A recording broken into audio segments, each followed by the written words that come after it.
Hello friends, welcome to video of mathematics. Today we are going to prove an important result, that is, if G be any finite group and A belongs to G be any element of order n, that is friends, we are given G is to be finite group and A is any element from the group G, and we are given that order of this element A is n, that is the least positive integer for which power of A comes out to be identity is n. Then A raised to power m is equal to identity if and only if n is divisor of m. That is, we are given m and another positive integer, and we have given that A raised to power m. This will equal to identity if and only if n divide m, where friends E is identity of group G. So friends, let's understand it with the help of example. That is friends, if we take any group G of fourth root of unity, that is the elements of G are 1, minus 1, iota, minus iota, and this is a group with a binary operation of multiplication. We will understand this theorem with the help of this example. That is, if we start from minus 1, we know order of minus 1 is what? It is the least number of times minus 1 is to be multiplied with itself, so that we come out to be identity of the group G. And what is identity of this group G? Identity of this group is G is 1. So order of minus 1 is what? Order of minus 1 is 2.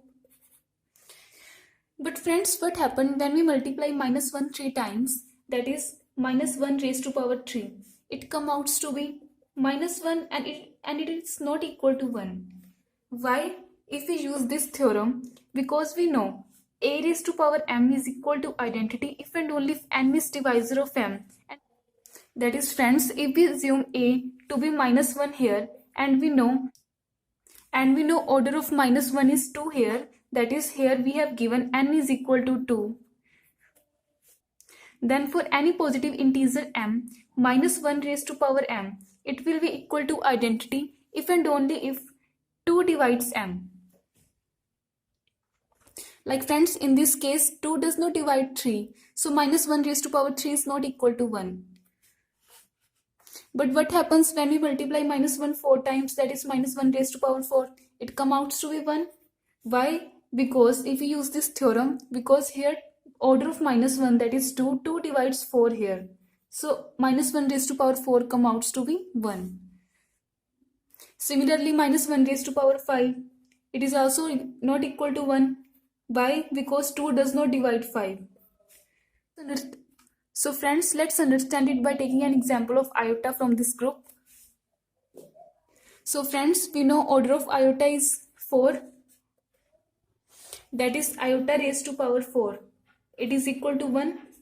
And what happens if we take 5, 6, 7 positive integer, that is, if we take iota raised to power 5, iota raised to power 5, it is equal to iota and it is not equal to 1. Why? Because here we have order of iota is 4 and 4 does not divide 5. So iota raised to power 5 is not equal to 1.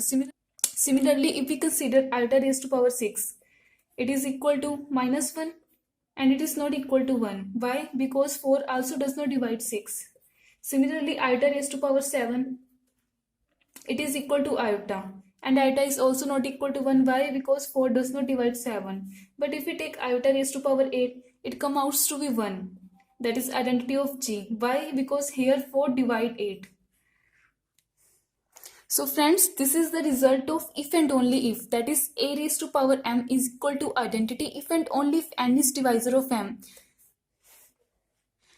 That is, either we have given n is divisor of m, then A raised to power m will surely equal to identity of group G, or either we have given that A raised to power m is equal to identity, then it will obviously implies that n is divisor of m. So let's prove this result. So friends, let's start from this condition. Let's assume that we have given that n is divisor of m, that is n divide m. Then by result of divisibility, there must exist some positive integer q for which m is equal to nq. So friends, we get here m is equal to nq, where q is some positive integer. Friends, we have assumed this condition, that is n is divisor of m, and we will prove that A raised to power m will be equal to identity. So let's start from left hand side of this equation, that is A raised to power m. Put value of m from here, we get A raised to power nq. And the power of A can be split like this: A raised to power n raised to power q. But friends, we have given that order of element A is n. So A raised to power n will be equal to identity of group G. So put value of A raised to power n here. We get A raised to power n is equal to identity and here power q.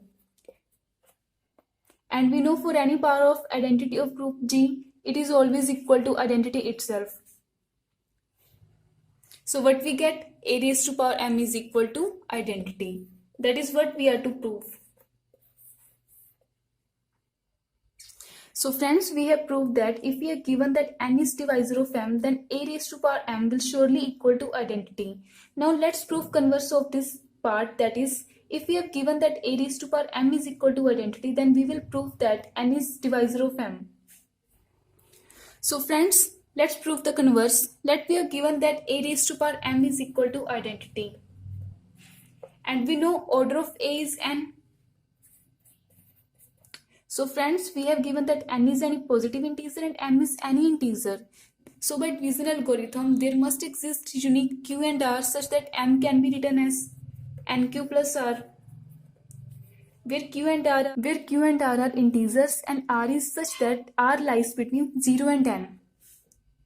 So friends, let's use this part. We have given that A raised to power m is equal to identity. Write this: identity is equal to A raised to power m, and put value of m from here.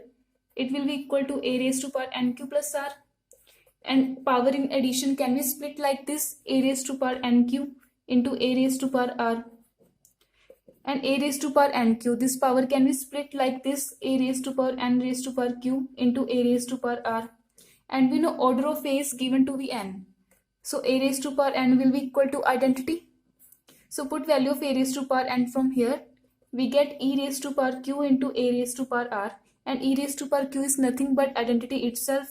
Identity into A raised to power r. And it will be equal to A raised to power r. So what we get from here, that A raised to power r is equal to identity of the group G. But we know r is an integer that is less than n. But we have given that n is order of element A, that is n is the least positive integer for which A raised to power n will be equal to identity. But here we get an integer r for which A raised to power equal to identity and r is less than n. So what we can conclude from here, that r is nothing but equal to 0. So friends, we get here r is equal to 0. Put value of r here. We get m will be equal to nq. So friends, for an integer q, we get m is equal to nq. That is, from here what we get, n divide m. So we have proved that if we are given A raised to power m equal to identity, then it will implies that n is divisor of m. So friends, we have proved this result, that if we have given G any finite group and we take any element A from the group G, and we have given that order of A to be some finite n, then A raised to power some another positive integer m will equal to identity if and only if we are given that n divide m. So friends, thank you for watching this video.